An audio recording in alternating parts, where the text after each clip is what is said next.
Got it.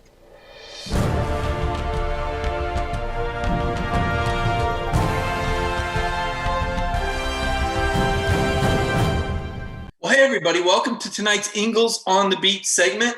A lot to talk about tonight, a lot of Georgia football. I'm going to talk about some Clemson football later in the show. But first, I want to bring on a very special guest. Eric Stokes is here to celebrate his 22nd birthday with DawgNation and some of the Georgia fans. Eric, thanks so much for joining us. I know you've been working out hard, man. How you been doing? Oh, I've been doing great. You know, I'm just trying to live life right now.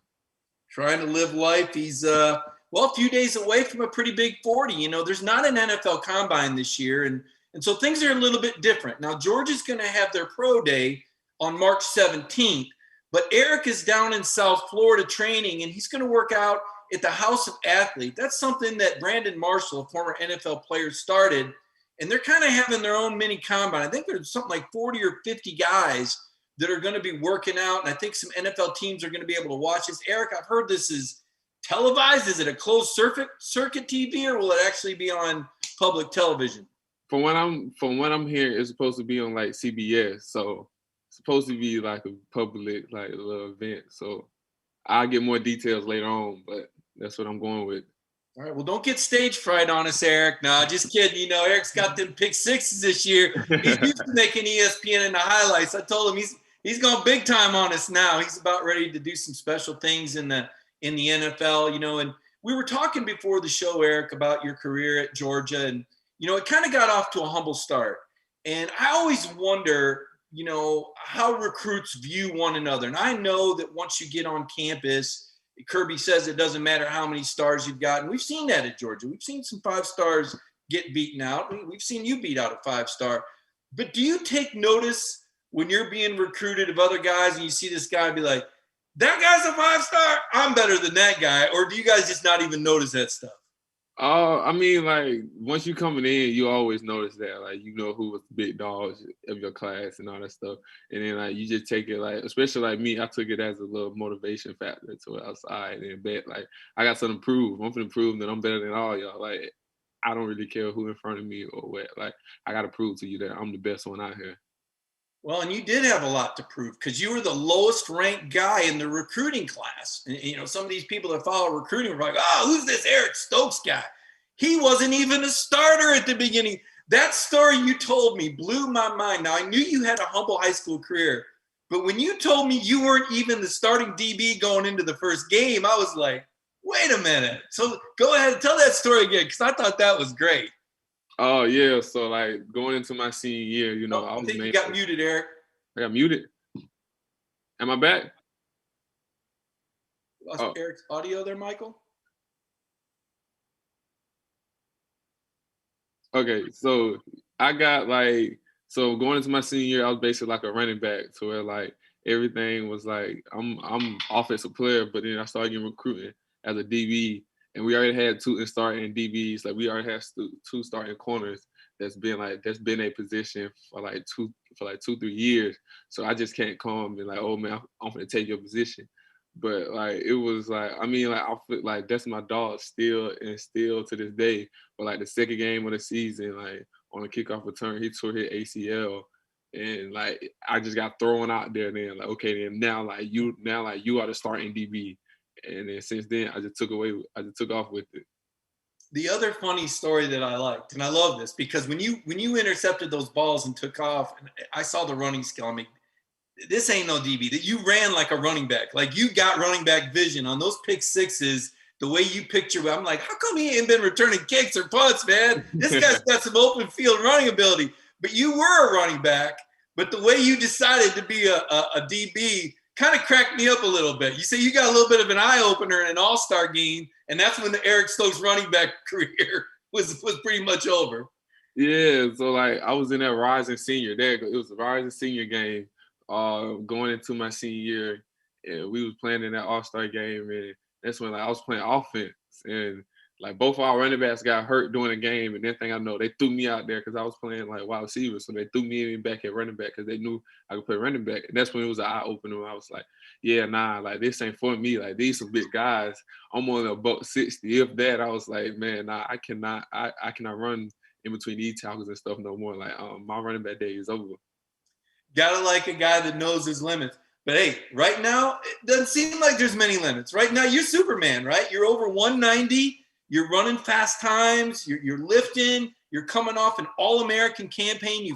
It finally, all the credit finally arrived, Eric. It all came at once in a culmination. And I guess I got to ask you, did you just wake up one day and feel like, man, I think I've arrived, or do you still not feel that? Where are you at as far as what you've accomplished and what's ahead?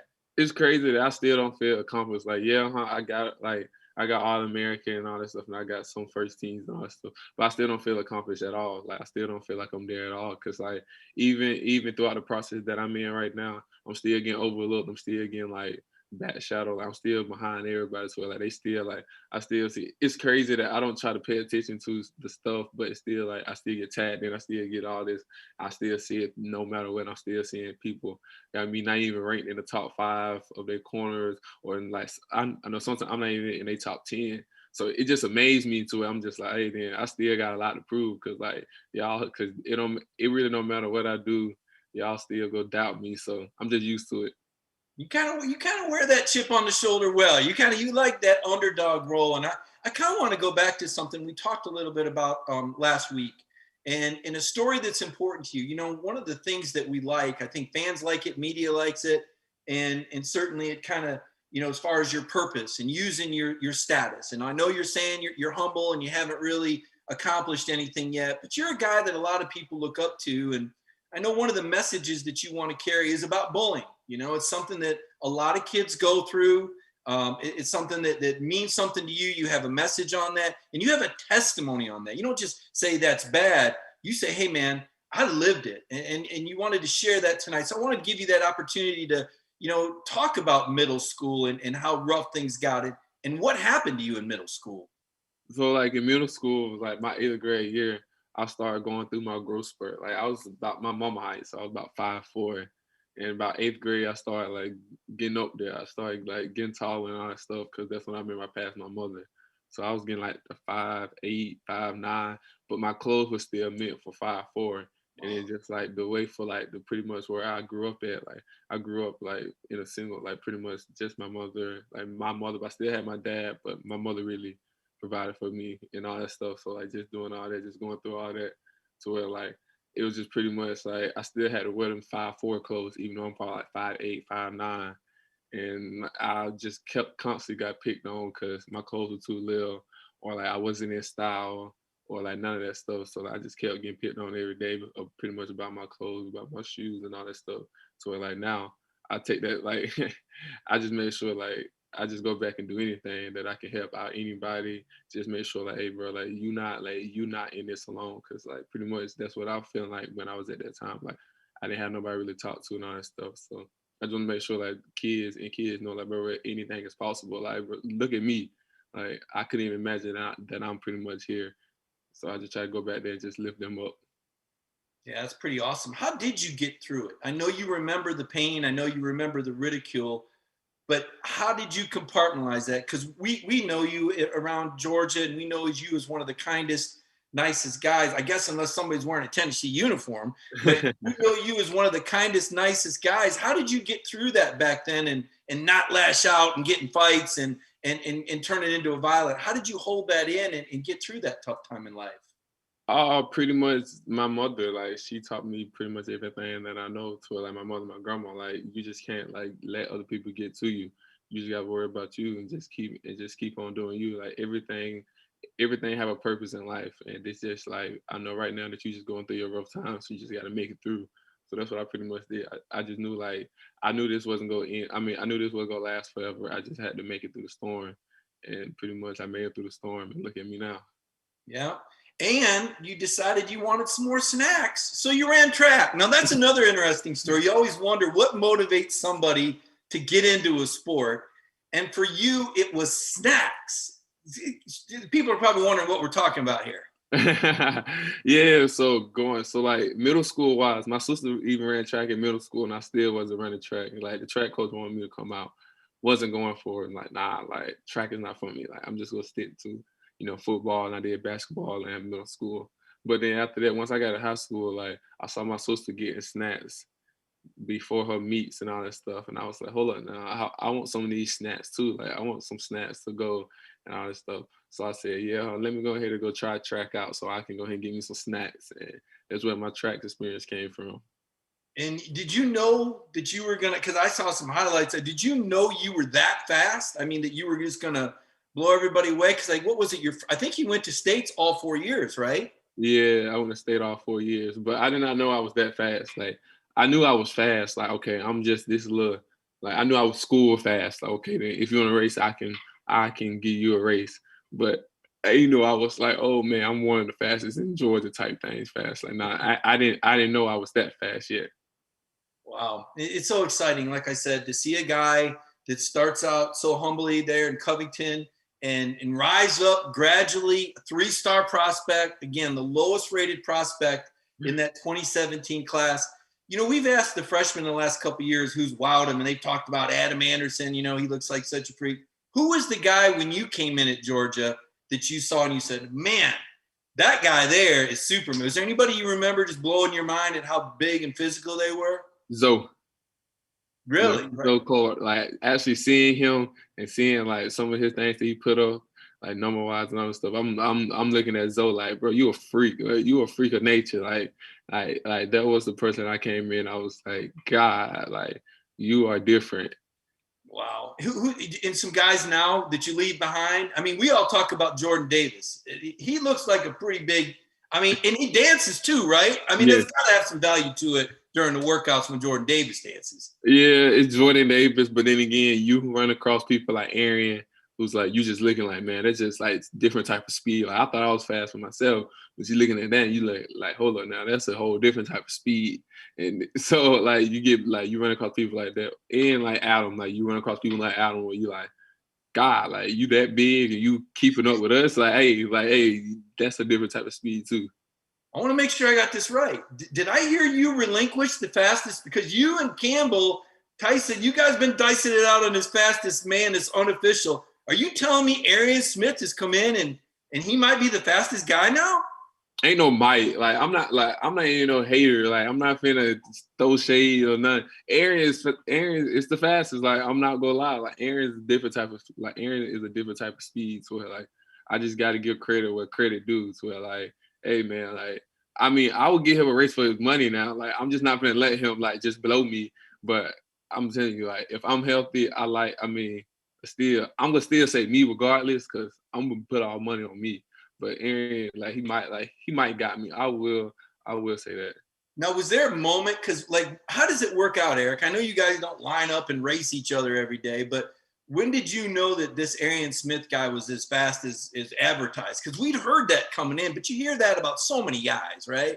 Yeah, it was when like he was in my workout group. So like we was running up hills, and like I'm running, we running, and then that thing I know, like he's still like he's moving. I'm like, hold up now, like you actually moving after that. Luckily I was in the other group, so I'm looking at him, I'm like, all right now, like you actually rolling with this. So like that's when it actually caught my eye. Like, all right now, like you actually fast. Like and then during practice when he finally got cleared or whatever, like he ran a go ball on me and I'm off. And I'm like, hold on now, like this is the middle of the season. I'm like, hold on now, like you make me have to actually run for real. Like you moving. So it was like a little thing where I was all right, then yeah, you a different type of fast. I'll tell you, one of the things I think we all liked when those videos and highlights came out is we got to see you and George Pickens going at it.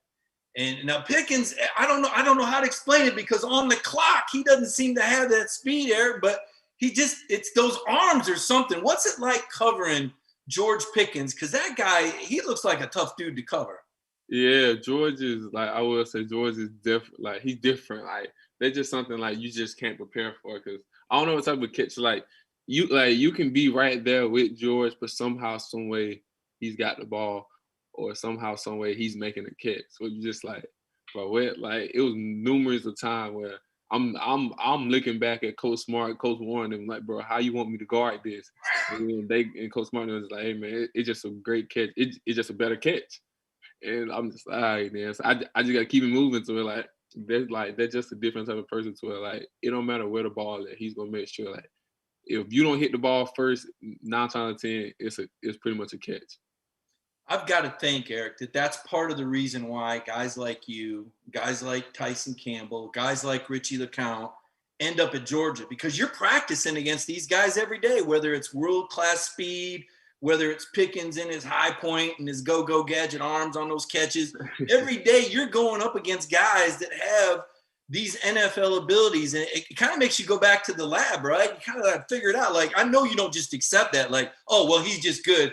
I'm good with it. No, we saw you were fired up. Like, you don't like losing them battles, man. Yeah, nah, like, yeah, you know what I'm saying? It make you definitely got to go back and work on, like, all right, man, I'm going to go ahead and get you on this, or like, let me go ahead and work this, or let me go ahead and try this type of technique. Like, it make you switch your little game, or like, it make you keep like switching your game, or keep like bettering your game. So you just ain't staying still. You basically ain't getting complacent.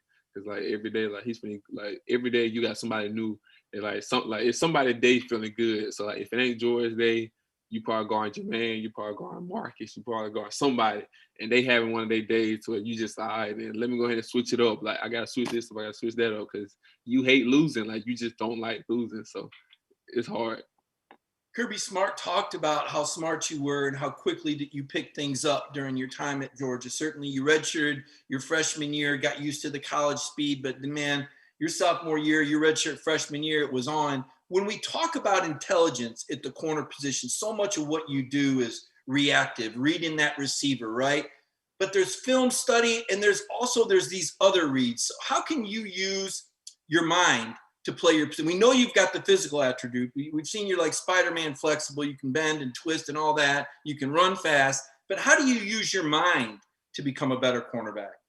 Oh, pretty much your mind can take you way farther than your body can. So that's one thing I done learned, to where like if I know it's coming, if I know this gonna happen and all that stuff, I can go ahead and save me like the trouble of me getting in like multiple different contacts, or like even if like me just like pretty much just knowing, so like where the ball don't got to be thrown my way, because pretty much already got it covered, to where like okay then like nah, you gotta look somewhere else. So like just like having that knowledge and all that stuff, everything, it just saved you a lot. It just saved your body tremendously. Yeah, we didn't see you target. People started to figure that out a little bit. They weren't throwing on Eric Stokes. It was interesting. Your first couple seasons, you didn't have any picks. You were knocking everything down and breaking it up. But then this last off season, you made a conscientious decision that you weren't just going to get picks. You were going to get pick sixes. So how was the strategy, and when did that dawn on you that this season was going to be different? Oh, when like once quarantine started, I mean, like I was like everybody else. Like I was stuck in the house for 2 weeks. I said, nah, I'm not finna go move. I'm not finna do anything, because of course I was scared of everything that was going on. But then after that, once I saw my body, like me not working out, like me not actually doing anything, saw how my body was changing, I was like, yeah, sorry, I don't like my body changing like in a bad way. I was like, yeah, nah, I got to get out and do something. So I started working out, and then that's when like I said, I was going back home. I was going to Atlanta. I was doing all this stuff too. I was like, man, I need my pick. Like, I'm finna make sure like I get me a pick this year. Like, I'm not finna leave Georgia. Like, I'm not finna like end no career with me having no picks. I was like, nah, I got to get me a pick. So like, but then luckily 2 of them picks turned out to be pick 6. I couldn't ask for nothing. Like, I couldn't ask for nothing better. I was just asking for a pick.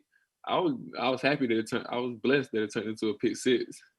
Yeah, well, like I said, when you had the ball in your hands, some amazing things happened. And like I said, I wondered where you were in the return game, because I said, man, this guy can move it. Them running back instincts came back, Eric, because your cuts and your vision. You go back and look at them pick sixes, and you did some work on it. Your teammates blocked. That's a good thing. Georgia does a nice job on them picks. Everybody's blocking. I know Kirby practices it up. What is it about that Georgia defense? You guys led the nation in run defense the last 2 years. How much pride goes into that? Because that's a lot. You're playing in the SEC, leading the SEC in the nation, and still leading the nation in rushing. What goes into that? Oh, pretty much it's everything. Like D-line, you got to hold your gaps, you got to hold your points and all that stuff. Outside linebackers, you got to set edges, you got to close, you can do all that stuff. Linebackers, filling holes, reading stuff, and then DB's leverage, to where like we can't allow, like even if a ball breaks any one of those points, we can't allow the ball to get past us. Could we the last in defense? So everything plays a key part into it. So like we're pretty much proud of it. Yeah, well, I got to ask you, the Georgia fans, you made an iconic play. The sack on the Tennessee freshman quarterback. Now, the way I look at it, they're still trying to throw the ball. You know, they can't really get mad at Kirby for blitzing because they're still throwing. If they want to shut it down at that point, as I recall, that game was in hand. They wanted to keep throwing. Kirby's going to keep sending, right? So take me through that play and the play call and what you saw, what led to that big hit.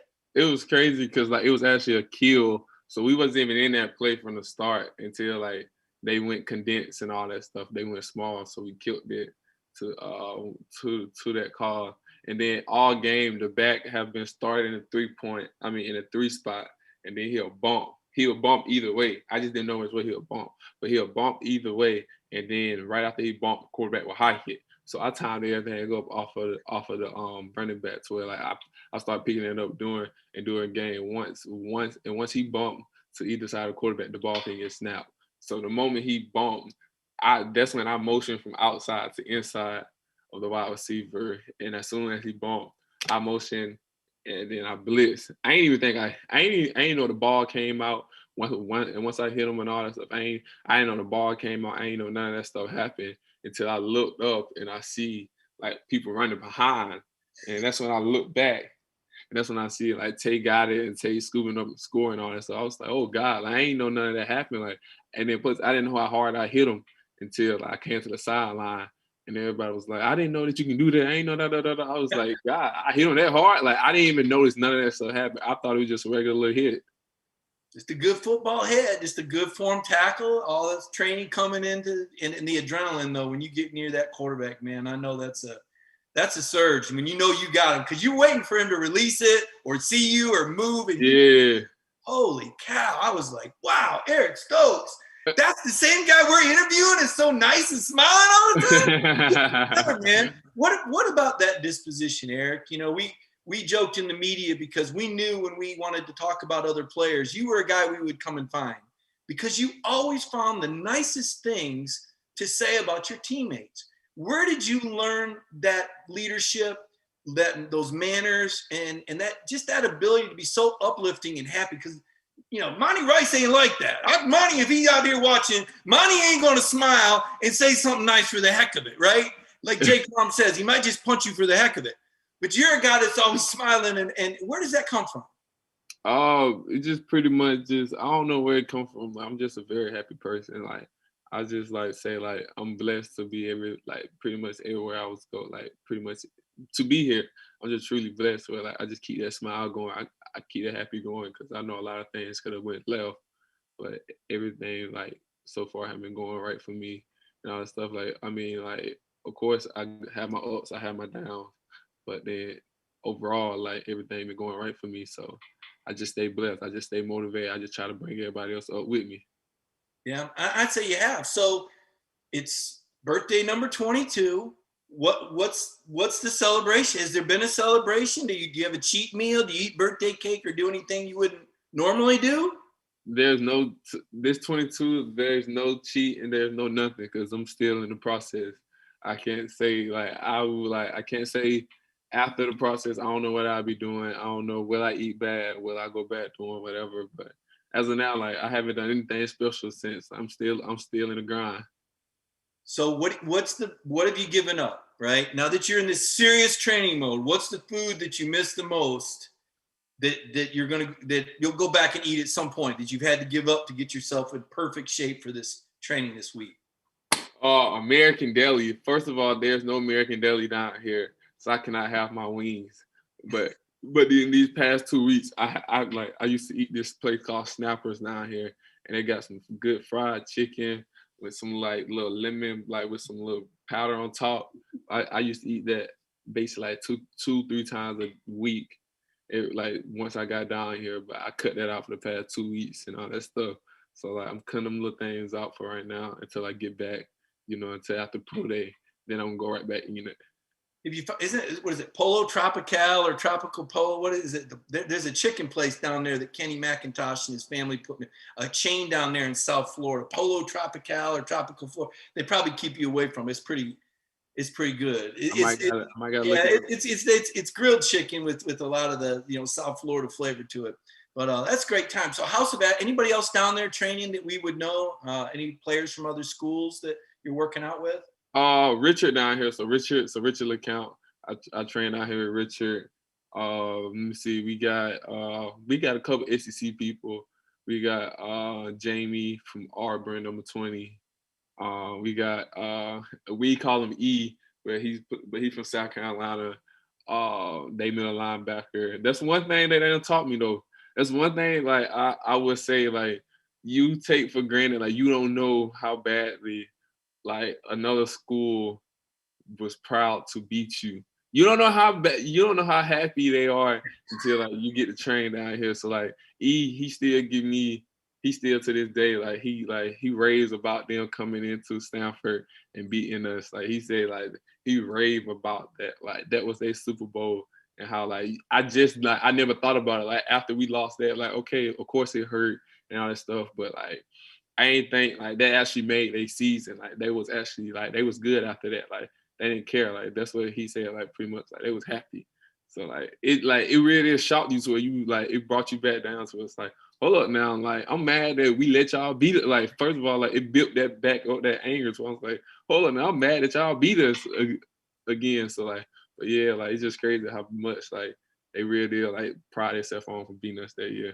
Oh yeah, you beat Georgia's a big deal, and that's the first time in history that an unranked team beat a top. Not to make you feel any worse, the first time in history that a top 5 Georgia team lost to an unranked team in Sanford State. And you know everything went wrong that day. Rod missed field goal, ball's going off receiver's hand. Jake tries to throw it out of bounds, and that corner, what was his name? Israel, that tall, lanky corner, Pickens, man. That guy was good, right? I mean, he was really good. They were good that day. I think you were missing your center, Trey Hill, that defensive lineman they had. He's in the NFL. Kinlaw. What was his name? Kinlaw.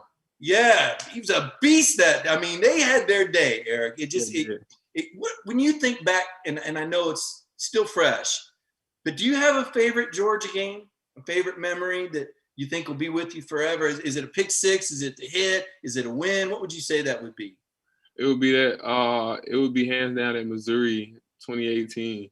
Just that whole game. It just gave me like it gave me my confidence and everything that made me realize that I can actually play in that league. Like no matter what, without everything, like without that game, I wouldn't be like the person that I am because that game gave me the confidence and showed me that I could play in this league. Because we were playing Drew Lock, who played for the Broncos now.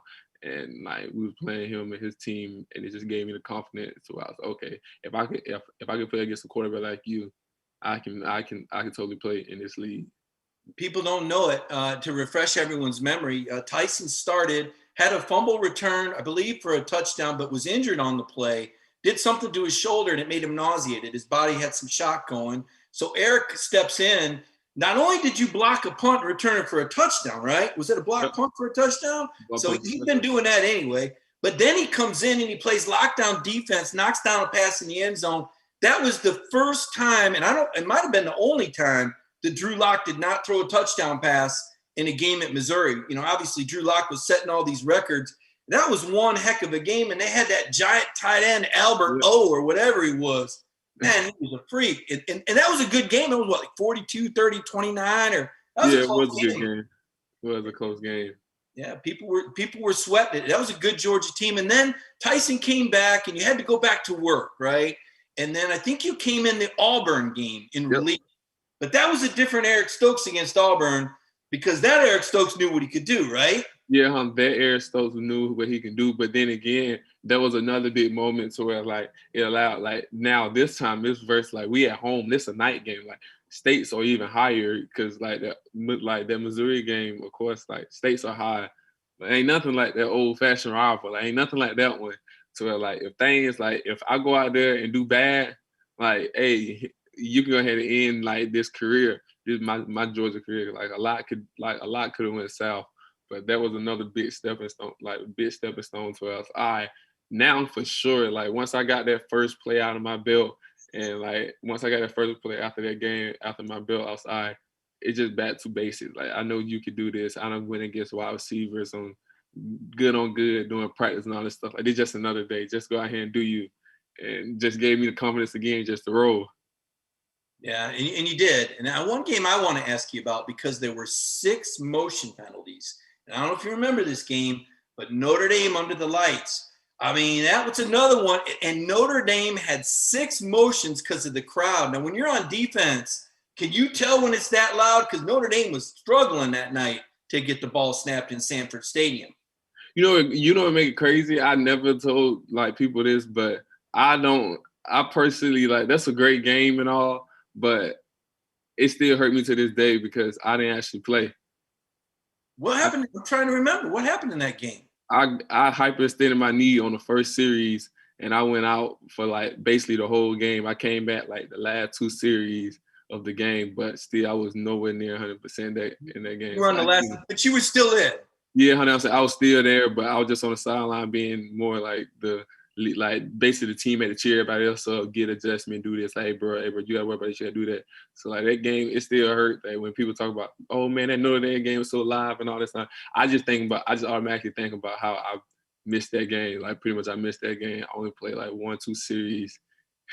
You're hard on, man, Eric, you're hard on yourself. I can see why you're so successful. I mean, you played in the game, you had an injury, but that's awesome that you're that hard on yourself. I was only in there last couple series, man, they were driving to win. Everybody was holding their breath. DJ Daniel had to come up with that knockdown. And what about DJ? I got to think that's got to be hard for a guy to come in and compete the way he did his junior year. Tell me about DJ Daniel. He's a guy a lot of people don't talk a lot about, but he came up really big a lot of times for Georgia. Man, DJ is a different maker. Like he's like like his arm length. Like people don't know how long DJ arms really are. Like DJ arms are long. So like him, like then just coming in like and just like he got that greedy side to him. So like you know for a fact he can come in here and compete every day and go hard every day, especially like doing one-on-ones. Like bro, he would get mad if he lose a rep. Like bro, if y'all saw me get mad, like that's nothing compared to DJ. Like DJ out there, he's real mad. Like he's pissed off at himself for doing something wrong and all that stuff. So DJ was like a whole different thing. So like it just gave you more energy. It gave you more vibes. So I in bet like I gotta go ahead and improve myself because like I just feel it. Like bro, he's out here getting better. It's just another day for me to get better too. Speaking of getting better, how is Richard doing? Everyone in Georgia knows Richard. Everyone loves Richard. Everyone knows he was in an accident. We got to see him play the last play of the game. How is everyone's friend Richard LeCount doing down there? Has you seen him making strides? Yeah, you know what I'm saying? He's slow. Like, yeah, he making strides. Like, he constantly rehab. He constantly getting better. He constantly just trying to make sure, like, everything's going to go good for him for down here. Like, I don't know if he doing anything down here for the combine or if he go do anything, like, for pro day. But I know for a fact, like, he's constantly getting better. He constantly trying to make sure, like, he's back to 110%. Yeah, it's exciting. You know, we know that it's a process. The draft's not until April 29th.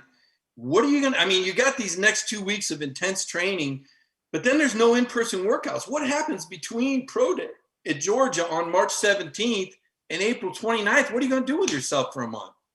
I'm just trying to stay in shape. I'm constantly work out. I'm constantly still do little things, but it won't be nowhere near as intense as it is now. Because, like, this week, I'll go back to Georgia right after Friday, so I'm going back to Georgia Saturday and just get back used to everything. Like the turf at UGA, just get the feel for it and all that stuff again. So I'll be back in Georgia for the next like 2 weeks after this, and then after that, I don't know where I'll be. So the world will take me after 17th. Might need you out there helping to coach up those DBs. A lot of people worried about that. You know, one more guy I want to ask you about, Eric. When did you know? Again, the players always know. As one thing I like to say. When did you know that this JT Daniels could be the quarterback? What did you see out of the arm talent and recognize, you know, this guy is pretty good? When he started coming down there with us for scout team to where, like, he didn't want to be over there with the offense if he wasn't getting no reps. He wanted to constantly get better, constantly, like, improve everything and get his knowledge of everything, like, down pat. So him coming down there, I was okay, and that's just a big step. And then, like, him, like, once he started completing, like, once he started getting used to the coverages that we were throwing out on the looks, the disguises and all that stuff, he started carving us up to where he made Coach Smart change that thing to where, like, especially red area, if the scouts score, like, if we have 14 plays in red area, if the scouts score like more than 6 or 7 touchdowns, like, we doing gassers. So he made a competition to where like, cause like JT just started carving us up, and like we treated it every like Wednesday as a competition, and things got real. So cause like JT, like that's when I realized, all right, then JT is like he's for sure to it, like he making sure like everything is going good. Yeah, best on. Do they do best on best every day, or was that just a Wednesday? Wednesday must have been red zone. Do they do best on best every day a little bit? Oh yeah, on Mondays not necessarily, but on Tuesdays and Tuesday, Wednesday, Thursday, we do a lot of good on good. Oh wow, yeah, that's saying a lot. And no wonder Georgia's so sharp. Well, man, I can't wait through this. I got to find the television. I got to see when this thing's on TV, man, because normally you watch the combine, you're like, okay, but like we see the film of you, like we know what you do on film. You're going to get on a scale because the questions that they're going to have is the weight. 192 is fine. I know you're aiming for a little bit more than that. I know you're a perfectionist. But what's really going to matter is what's on that clock. Now, I got to ask, what goes through a sprinter's mind? I mean, we're talking about millions of dollars at stake on this 40, Eric. I mean, what's going to be going through your mind? Man, it could be a lot going through my mind. Like I can't even prepare. Like I've slowly been trying to prepare for it now. To like once I get practice, like I do my practice runs, I get down, I think about the same thing. Like, bro, there's just another run. You just go do you. You just take it one step at a time. Like once you run, it is what it is. You cannot control the end there. So I've been trying to be like, just not try to overthink it, just not try to let it get to me, because I know me, I will overthink it and it'll kill me. Well, you'll have more than one opportunity. That's the good news. You've got this event, which is really good that you went down to House of Athlete, and then you've also got Pro Day at Georgia. So you're going to have opportunities to show what you can do. I know you're a competitive guy. You're going to want to run that number. I'm excited to see it.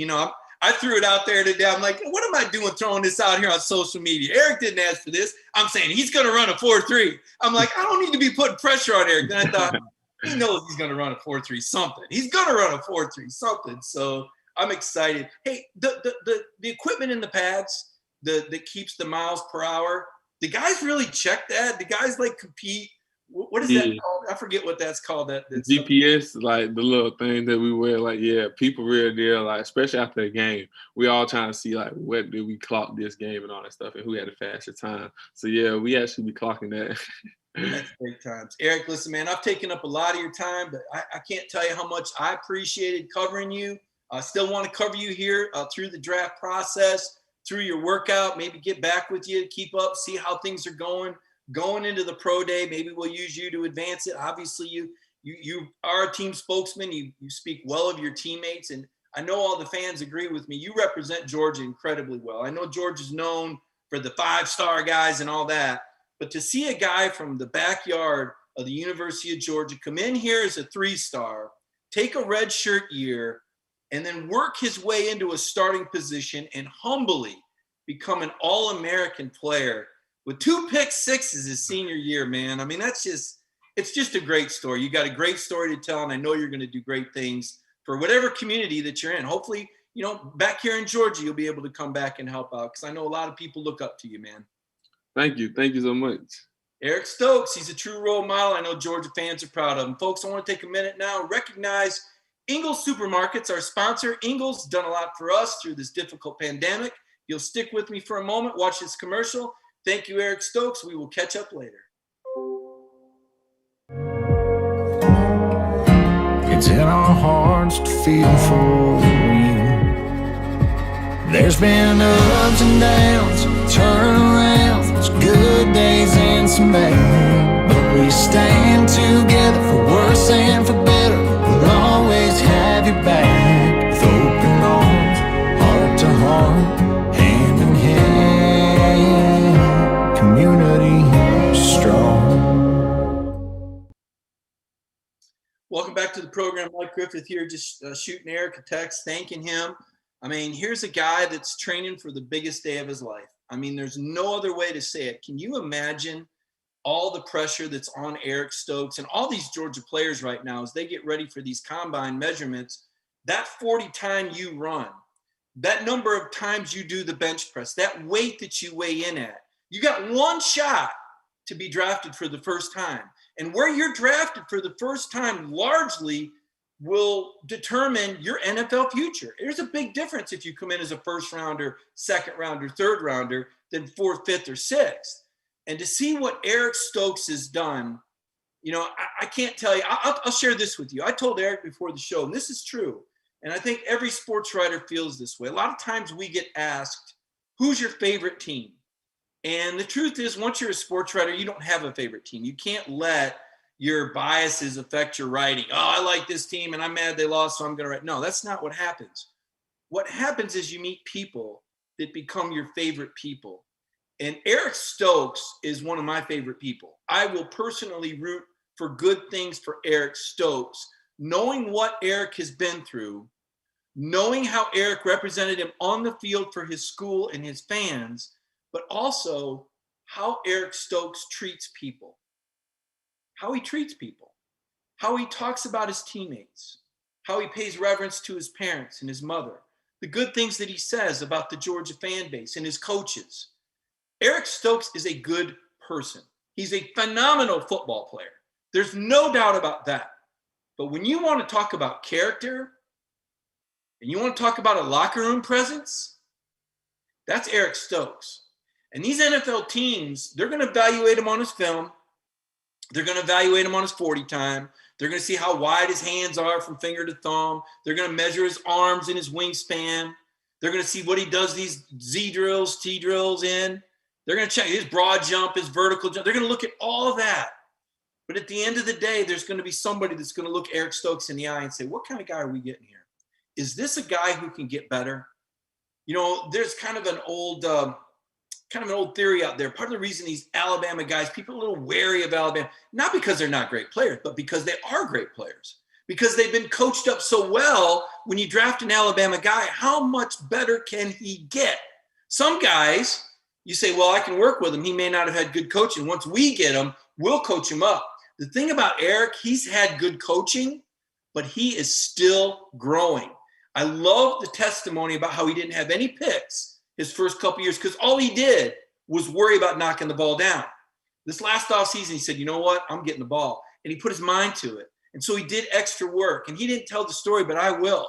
4 times a week, he was driving over an hour from Athens to Covington or Athens to Atlanta, 4 days a week to work with his high school coach and work with a trainer, specifically on these ball drills so that he could have the kind of season that he just had. Now, just imagine what Eric Stokes is going to do as an NFL player when all he does is focus on football. Think about that. I predict Eric Stokes will be an absolute superstar in the NFL, and I also predict that he's going to be a first-round draft pick. And I'll be rooting for him. You always, I will be rooting for Eric Stokes. He's a good person, and anybody that knows him feels the same way. I promise you. One other thing. I wrote it in the story, and I didn't ask Eric about it because I know it pained him. Eric wanted to play in the bowl game. And had it been a bowl game where they traveled, he would have. But when they said they weren't going to travel, he had to make a decision, and he protected that first-round draft stock. It still killed him. He watched the game from his living room. He was praying for Jack to make the field goal. He was so happy the Bulldogs won. That was a tough one for Eric Stokes, but it was the right decision because of Eric's draft stock. He's a corner. And, those guys can get hurt very easily. But he did say, hey, if there had been a bowl trip and we would have gone somewhere, I would have played. Didn't have to be a playoff, just a regular bowl trip. So COVID kind of took its toll, and I understand that. Those guys didn't get to go to the bowl site. They didn't get to make those memories like they do on past bowl trips. I want to take a look at some of your comments here. If you guys have got any questions for me, now's a good time. I've been following Clemson a little bit. I've written a couple Clemson stories. Really enjoy what Dabo Swinney's had to say. Really a lot of respect for those Clemson players. A lot of grown men. I believe there's like 6 of these seniors that are coming back for another season. And this is going to be This is going to be a pretty experienced team. Now, they got some guys to replace on offense, obviously. Trevor Lawrence and Travis Etienne have moved on. But I don't think Georgia should be looking at this game as a pushover. This is a Clemson team that knows how to win big games and has won big games. Clemson has won 10 straight games in the regular season against SEC teams. Now, they played Bama 4 times in the postseason. In the playoffs, they're 2-2 against Alabama, which says a lot also. And then, of course, they lost to LSU. But in terms of the regular season games, the last time Clemson lost a regular season game to an SEC team, it was Georgia in 2014, Nick Chubb. So this is a great rivalry game.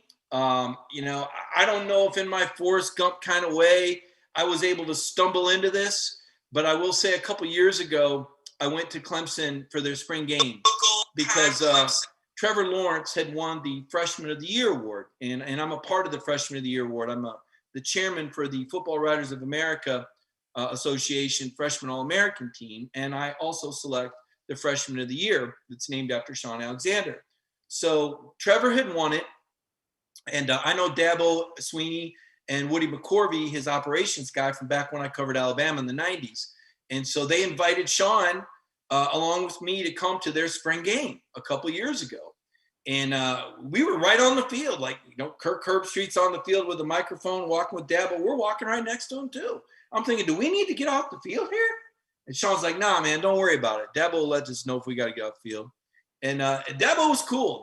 He was having a great day. We're the defending national champions. Listened to the locker room speech afterward and went in the locker room. And he talked about players taking care of business, not getting in trouble, putting your hand on the stove, don't make the same mistake twice, things like that. And afterward, we were standing outside the locker room, and I said, man, it's too bad that you don't get to play Georgia. I said, because, I'm covering Georgia now, Dabo, and man, Kirby's really got it going on, man. He's old school. He's like a throwback. He's a lot like Coach Stallings was, former DB, tough guy. Players love him. And Dabo said, I'd play Georgia every year if I could. I said, no, wait a minute. Is this just me and you talking, or can I write that? He goes, no, go ahead and write that. I said, cool. I'm going to write it. He goes, yeah. He goes, they used to play every year. He said, we're only 72 miles apart. He said, it's ridiculous that we're having to fly all the way to Texas A&M and play them. We could just take a bus an hour and a half and play Georgia every year. I'm thinking, this makes sense, right? So I wrote it. Now, this game that was coming up was not yet scheduled. About 7-8 months later, this game pops up. McGarity makes it happen. So McGarity in the Clemson AD, and I'm looking at it like, just do it every year, right? And I put it on Twitter, and I know this is where I get everybody mad. I said, man, forget Georgia Tech. Play Clemson home and home every year. Because the cool thing about a Georgia-Clemson game with the playoff, you can lose that game and you still make the playoff. You can lose that game and still make the playoff if you win your league, right? Because the reality of it is, if Clemson doesn't win the ACC, they're not getting in as an at-large. And we've already learned the reality of it is, if Georgia doesn't win the SEC, they're not getting in as an at-large. So you might as well play that game, because you could lose to Clemson, and as long as you win the SEC, you're still going. Think about that as an annual home and home at the start of the year. Clemson, Georgia, in the stadium, right? Forget this neutral site. I mean, I know the die is cast. It's going to be in Charlotte. Okay, NFL Stadium. Play it on your campus. Bring that $15 million into your economy. Sanford Stadium game day is unmatched. We saw that when they played Notre Dame. It was unbelievable. It was the best recruiting weekend ever. Georgia, Clemson, home and home. I'd love to see it. For now, we've got one game. And then we got another one, I believe, in 2024 that's in Atlanta, right? Too bad they couldn't just go home and home. But this game is exciting. Following Clemson this spring, I know a lot of people are going, I don't know if I want to read about Clemson. Okay, well, what do you want to read about? Because Georgia's not practicing right now. So you might as well learn a little bit about the team that we're going to spend all summer talking about who Georgia's playing, and also maybe learn a little bit about how somebody does things differently, because Clemson has found success. Dabo Sweeney has a good formula for success. He's got a good football team, and they are a little bit different. I picked up some different characteristics in those interviews, and you can find those stories on DawgNation. You can see two of the Clemson players interviewed from Friday talking about this game, and grown men, and talking about what happened against Ohio State. How does Clemson own up to a loss? What does Dabo Sweeney say about transfers? A lot of interesting things. Dabo, not a big believer and bringing people through the transfer portal, and yet established a new position that does nothing but watch over transfer portal and personnel, just in case Clemson's got to make a move in the transfer portal. They haven't had to yet. They've been able to fill those slots with guys they've recruited, but you may see a difference this year, especially when we see that the senior corner was dismissed from the team recently. So that's something to keep an eye on. I'll be following Clemson. Their spring game is April 3rd. So I'm going to continue to monitor Clemson. Georgia doesn't start until March 16th is Georgia's first practice. And certainly DawgNation will be all over Georgia. We ain't missing nothing related to Georgia. So these are some exciting times. Really enjoyed the show tonight. You know, a lot of times, you know, you cover your team and, you know, you spread yourself out. You want to cover all the bases. But tonight, for me personally, to spend that time with Eric Stokes, to bring that personality out, hopefully you got a good feel for who Eric Stokes is. I know during the season you see bits and pieces and interviews, but to really get to know Eric Stokes, I think you got maybe a better understanding of what he's all about. You know, this is a guy that's going to do some great work in the community for bullying moving forward. He'll be an advocate for children. You can see it all coming together for Eric Stokes. It's exciting. And if you're a Georgia fan, it's also about, you know, when those people say, oh, Kirby Smart doesn't develop any talent. Listen, Georgia did a great job with Eric Stokes. Mel Tucker, Charlton Warren, Kirby Smart. They gave Eric an opportunity to grow at Georgia. They coached him up. They trained him. I know they're very proud of Eric Stokes, a homegrown guy right there from Covington that, you know, like he said, he wasn't even the starting DB going into the season, right? Someone had to get injured. You know, a guy that was a running back that figured out, I ain't big enough for this, you know. And the cool thing is Eric is humble enough, you know, that you talk to him and you say, gosh, he seemed just like us. Well, because he is. He's a humble guy. And I think that's why we're all going to root for Eric Stokes.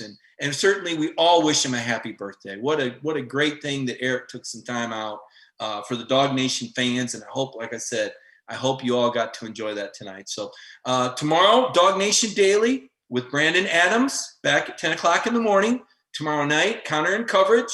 Wednesday night, Centel's Intel. Thursday night, Cover 4 this week. And I've got an interview with Sam Pittman. We were thinking about running it tonight. Well, we're going to hold a little while. You're going to see a great interview with Sam Pittman this week. Stay tuned for details. Keep your eyes peeled on the DawgNation Facebook page, on the DawgNation YouTube page, and then our DawgNation story. So for my producer, Michael Carvel, thank you so much for tonight's production. For you all joining me here on a Monday night. Always enjoy interacting and doing video. And thank you to Eric Stokes and his agent, Matthew Pope, for setting that up. I think everybody really enjoyed it. Everyone have a wonderful Monday night. Let's all keep our fingers crossed for Eric Stokes this week as he's going to have those combine workouts down there at the House of Athletes down there in South Florida. Have a great week, everybody.